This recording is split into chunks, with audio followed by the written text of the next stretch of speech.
Hey everyone, welcome back. If Google search is not loading, do not worry, you can fix it in a few steps. First, check your internet connection and make sure that it is stable. Slow internet is the main reason search pages do not load. Next, refresh the page or swipe up from the bottom of your screen.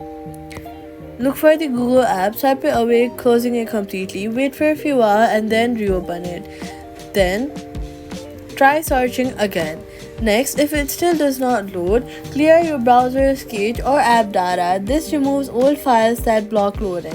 Now, restart your device to refresh the system errors. Next, make sure your Google Chrome or Google app is updated to the latest version.